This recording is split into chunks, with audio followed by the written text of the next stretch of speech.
করছি clinical social worker এবং sexual health educator হিসেবে আমার verified YouTube channel sex edu with doctor দৃষ্টির সাথে সবসময় চেষ্টা করি যৌন স্বাস্থ্য শিক্ষামূলক সচেতনতামূলক যে বিষয়গুলো রয়েছে সেগুলোকে আপনার সামনে তুলে ধরার বা আপনাদের সামনে তুলে ধরার। অনেক সময় অনেকেই আমার verified YouTube channel sex edu with doctor দৃষ্টিতে বিভিন্ন ধরনের যৌন স্বাস্থ্যমূলক বিশেষ কিছু প্রশ্ন করে থাকেন, যেগুলোর উত্তর দেওয়ার চেষ্টা করি একটু সহজভাবে ভিডিও বার্তার মাধ্যমে। এবং অনেক সময় সরাসরি অনেকে এসে দাম্পত্য জীবনে তাদের যৌন জীবনে বেশ কিছু অজানা প্রশ্ন থাকে বা বেশ কিছু ভুল ধারণা থাকে, ভ্রান্ত ধারণা থাকে, সেগুলোর সমাধান অনেকে আমার কাছে চেয়ে থাকেন। আমি মূলত চেষ্টা করি সেই সমস্যাগুলোর একটা সহজ সমাধান ছোট্ট ভিডিও বার্তার মাধ্যমে সহজ ভাষায় আপনাদের সামনে তুলে ধরার। আশা করি আমার এই ভিডিও বার্তাগুলি আপনাদের দাম্পত্য জীবনকে আরও সহজ, স্বাচ্ছন্দ্যময়, নিরাপদ এবং স্বাস্থ্যকর করে তুলবে। আজকে কথা বলবো যে বিষয়টি নিয়ে, সেটি হচ্ছে দাম্পত্য জীবনে নারী পুরুষ উভয়ের ক্ষেত্রে, বিশেষ করে পুরুষরা অনেকেই আমার কাছে জানতে চেয়েছেন যে আসলে কোন জিনিসটি ব্যবহার করলে তাদের দাম্পত্য জীবনে বা সহবাসে তাদের লিঙ্গের উত্থান দীর্ঘক্ষণ হবে অথবা তাদের সহবাসের সময়টা তৎক্ষণাৎ বৃদ্ধি পাবে।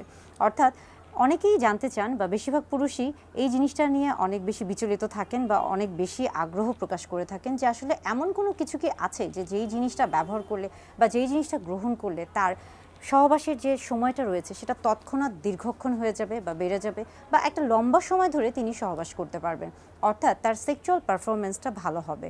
হ্যাঁ, আজকে মূলত কথা বলবো এই বিষয়টা নিয়ে। তৎক্ষণাৎ আপনার সহবাসের সময় যদি বাড়াতে চান বা বৃদ্ধি করতে চান, সেই ক্ষেত্রে কিন্তু একটা খুব ভালো একটা বিষয় রয়েছে বা একটা বিষয় খুব ভালো একটা ভূমিকা রাখে, এবং সেটা হচ্ছে স্প্রে। আপনি যদি স্প্রে ব্যবহার করে থাকেন সেই ক্ষেত্রে কিন্তু আপনার সহবাসের যে সময়টা রয়েছে সেটা কিন্তু তৎক্ষণাৎ বেড়ে যায়। সেই ক্ষেত্রে আসুন আসলে বুঝতে হবে যে স্প্রেটা কি, স্প্রেটা কেন ব্যবহার করা হচ্ছে, স্প্রেটা কি কাজে লাগছে বা স্প্রেটা কখন ব্যবহার করছে এবং স্প্রের ভূমিকাটা কি, বা স্প্রে ব্যবহার করার ফলে এটার উপকারিতা কি বা অপকারিতা কি, আদৌ কোনো উপকারিতা আছে কিনা বা অপকারিতা আছে কিনা, এই প্রত্যেকটা বিষয় নিয়ে আজকে কথা বলবো। আমরা মূলত অনেকেই সেক্সুয়াল যে বিষয়গুলো রয়েছে বা আমাদের দাম্পত্য জীবনে নারী পুরুষ স্বামী স্ত্রীর ক্ষেত্রে যে বিষয়গুলো নিয়ে আলোচনা করে থাকি, সেখানে দেখা যায় যে অনেকেই বিভিন্ন ধরনের প্রশ্ন করে থাকেন এবং তাদের মধ্যে একটা খুব কমন যে প্রশ্ন বা একটা খুব কমন যে আগ্রহ বা কৌতূহল থাকে, এবং সেটা হচ্ছে মূলত যৌন জীবনে দীর্ঘক্ষণ সহবাসে লিপ্ত থাকা। এটা নিয়ে কিন্তু অনেকের অনেক প্রশ্ন থাকে এবং এই বিষয়ে কিন্তু অনেক ধরনের ওষুধ রয়েছে, অনেক ধরনের আমরা বলে থাকি যে উপাদান রয়েছে, যেগুলো গ্রহণ করলে আপনি খুব সহজেই লম্বা সময় ধরে সহবাস করতে পারবেন। তবে স্প্রের কথায় যদি আমরা এসে থাকি, সেক্ষেত্রে দেখা যাচ্ছে যে বিগত প্রায় 10 বছর আগের কথাও যদি বলে থাকি, যে 10 বছর আগেও কিন্তু স্প্রেটা খুব বেশি প্রচলিত ছিল না, কিন্তু ইদানিং স্প্রের প্রচলনটা অনেক বেশি হচ্ছে, পরিচিত হয়েছে এবং এটা অনেকের কাছে খুব বেশি, আমরা বলবো যে অনেকেই অনেক বেশি স্বাচ্ছন্দ্য বোধ করছেন এবং পছন্দ করছেন, এবং ইদানিং কিন্তু স্প্রেটা অনেক বেশি হচ্ছে, ব্যবহৃত হচ্ছে। তবে স্প্রে নির্বাচনের ক্ষেত্রে অবশ্যই আপনাকে কয়েকটা জিনিস খেয়াল করতে হবে, এবং একটা হচ্ছে তার মধ্যে খুবই গুরুত্বপূর্ণ, সেটা হচ্ছে বাজারে বিভিন্ন ধরনের স্প্রে পাওয়া যায়।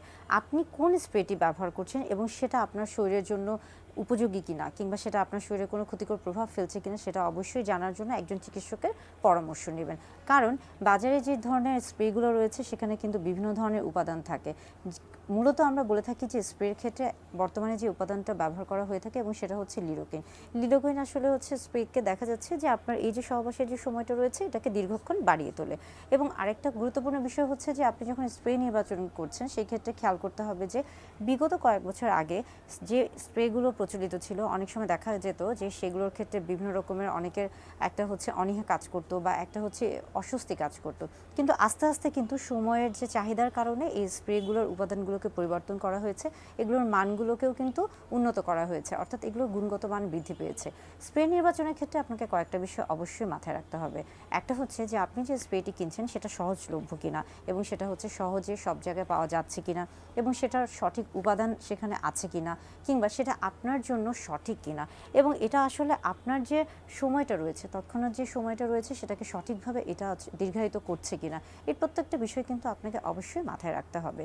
এখন আসি যে স্প্রে বিষয়ে যদি আমরা আসি, সেই ক্ষেত্রে খেয়াল করতে হবে যে স্প্রেটা কিভাবে ব্যবহার করা হয়। স্প্রে মূলত পুরুষদের ক্ষেত্রে, অর্থাৎ পুরুষ লিঙ্গে ব্যবহার করা হয়ে থাকে, এবং সেই ক্ষেত্রে খেয়াল করতে হবে যে খুব বেশি না, 2 থেকে 3 বার চাপ দিয়ে যদি আপনি ব্যবহার করে থাকেন তাহলে কিন্তু এটা হচ্ছে যথেষ্ট।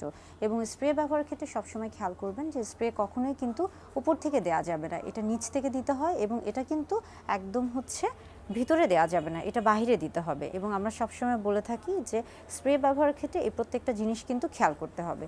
এবং আরেকটা খুব গুরুত্বপূর্ণ বিষয় হচ্ছে সহবাসের আগে অন্তত 10 মিনিট আগে স্প্রে ব্যবহার করা উচিত।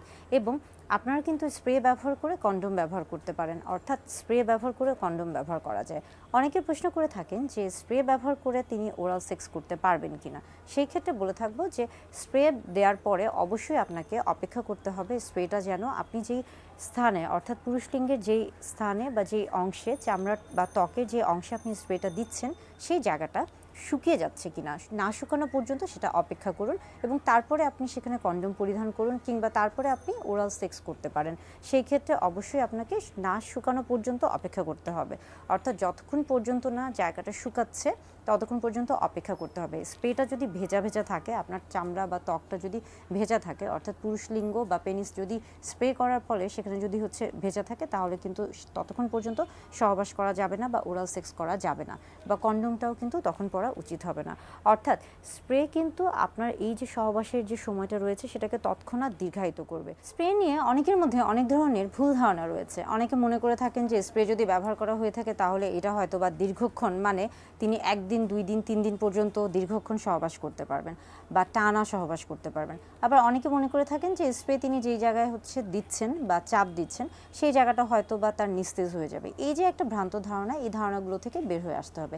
স্প্রে আসলে কিভাবে কাজ করছে, আপনি যখন যৌন উত্তেজক কোনো কিছু দেখছেন বা আপনার মধ্যে যখন যৌন উত্তেজনা কাজ করছে, তখন কিন্তু আপনার যে শরীরে, বিশেষ করে পুরুষদের ক্ষেত্রে আমরা বলে থাকি পুরুষলিঙ্গের রক্ত সঞ্চালনটা বৃদ্ধি পায় এবং সেখানে তখন যৌন উত্তেজনা তৈরি হচ্ছে এবং সেখানে দেখা যাচ্ছে যে রক্ত সঞ্চালন যখন আপনার বৃদ্ধি পাচ্ছে তখন কিন্তু আপনার লিঙ্গ উত্থান হচ্ছে এবং এই লিঙ্গ উত্থানের ফলে সেখানে কিন্তু বীর্যটাও খুব তাড়াতাড়ি বের হয়ে যাওয়ার একটা প্রবণতা কাজ করে থাকে।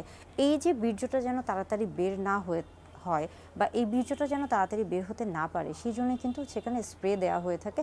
স্প্রের কাজ মূলত ওই জায়গাটাকে ওই মুহূর্তের জন্য নিস্তেজ করে দেয়া, যেন বীর্যটা বের হতে না পারে এবং দীর্ঘক্ষণ আপনার লিঙ্গের উত্থানটা বজায় থাকে এবং আপনি যেন দীর্ঘ সময় লম্বা সহবাস করতে পারেন বা দীর্ঘক্ষণ সহবাসে নিজেকে সক্রিয় ভূমিকা পালন করতে পারেন বা নিজেকে সক্রিয় রাখতে পারেন। অর্থাৎ স্প্রে বিভিন্নভাবে কিন্তু আপনার এই যে সহবাসের যে সময়টা রয়েছে সেটাকে তৎক্ষণাৎ দীর্ঘ করছে, যার ফলে স্প্রের কিন্তু একটা ভালো ভূমিকা রয়েছে।